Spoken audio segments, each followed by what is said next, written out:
बिस्मिल्लाहिर्रहमानिर्रहीम। Back to nature के साथ आपका मेजबान नेचुरोपैथिक डॉक्टर जमील महरवी। आज आपसे बात हम करेंगे, सिर्फ इतनी सी शॉर्ट से बात होगी आपके साथ कि ये जो लोग अपने जिगर की सोजश, वर्मे जिगर, जिसको इन्फ्लेमेशन ऑफ लिवर भी कहा जाता है, जिसको हेपाटाइटिस भी कहा जाता है। हेपेटाइटिस दो अल्फाज का मजमूआ है। हेपा का मानना है जिगर और टाइटिस का मायना होता है सोजश। वर्मे जिगर, जिगर की सोजश और इन्फ्लेमेशन ऑफ लिवर, लोग इससे परेशान हैं। और फिर उसके बाद बहुत सारे लोग जो हैं वो गोलियों के कोर्स करवा रहे हैं और बहुत सारे लोग जो हैं वो इंजेक्शन लगवा रहे हैं, कोई लगवा चुके हुए हैं। प्रैक्टिकली ये बात हम देख रहे हैं आजकल। मेरे पास पेशेंट आते हैं, मुख्तलिफ मुल्कों से मरीज आते हैं लाहौर में इलाज के लिए। जिन लोगों ने टीके लगवाए या जिन लोगों ने गोलियां खाई, हेपेटाइटिस नेगेटिव किसी का नहीं हुआ, मैं नेगेटिव की बात कर रहा हूं। पीसीआर करवा के उसमें नॉट डिटेक्टेड लिखा आता है,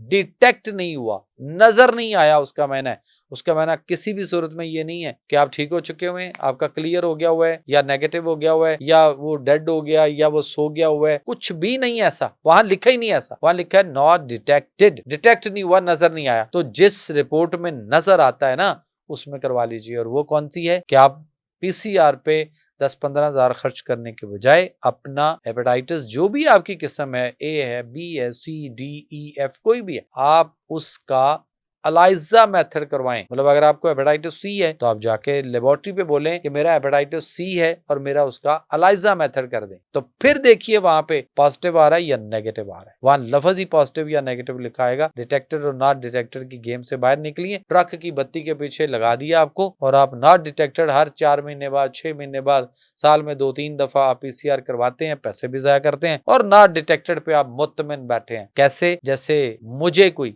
रस्सी पकड़ाए और वो कहे कि ये बकरा है और इसको ले जाओ और जाके काटो और खाओ, तो मुझे रस्सी देखनी है किसके गले में। और अगर रस्सी माजरत के साथ किसी ने वो मुझे कुत्ते की गली की रस्सी पकड़ा दी तो फिर मैं उसको बकरा तो नहीं समझूंगा ना, तो मैं कैसे उसको बकरा मान लूं। तो इसी तरह से पीसीआर में नॉट डिटेक्टेड को इस पे तसल्ली ना रखें अपने आप को और इस पे आंखें बंद करके ना बैठे रहें, वरना बड़ी तेजी से पाकिस्तान में जिगर का कैंसर आ चुका हुआ है, हो रहा है और फैल चुका हुआ है। किसी भी एम्बेसी में वीजे के लिए चले जाएं, वो एम्बेसी अलाइजा करवाती है और उसको देखती है।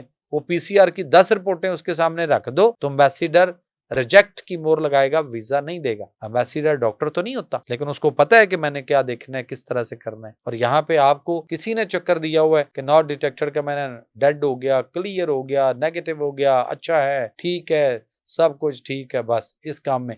तो वो लोग बड़ी तेजी से जिगर के कैंसर की तरफ या जा चुके हुए हैं या जा रहे हैं। और खास तौर पे जिन्होंने गोलियों के कोर्स, टीकों के कोर्स किए हुए, जिनको कोई 2-4 महीने गुजर गए वो भी, और जिनका 6-8 महीने गुजर गए, जिनको साल गुजर गया, जिनको 2-4 साल पहले, जिन्होंने आज से 5-7 साल पहले, जिन्होंने आज से 8-10 साल पहले, जिन्होंने आज से 15-20 साल पहले ये सब कुछ किया था, सोचिए उनके क्या हालात हो। तो इसलिए वो इलाज करें जो आपकी रिपोर्ट में नेगेटिव यानी अलाइजा मेथड नेगेटिव हो, आपको एम्बेसी वीजा भी दे, आप किसी जगह पे मेडिकल फिटनेस के लिए जाएं तो आपको मेडिकल फिट हो, आपको कोई नौकरी हो तो वो भी मिल जाए, आप अनफिट ना करार दिए जाएं। और सबसे बड़ी बात यह है कि आप ठीक हो जाएं, आप किसी को खून देने के काबिल हो सकें। और ये जितने लोग हैं जो पीसीआर करवा के मुतमिन भर रहे हैं, इनसे पूछें जरा, ये अपने डॉक्टर से पूछें कि क्या ये किसी को खून क्यों नहीं दे सकते। ये सवाल यहीं छोड़े जा रहा हूं, गौर कीजिएगा और फितरत की तरफ लौटने की कोशिश करें।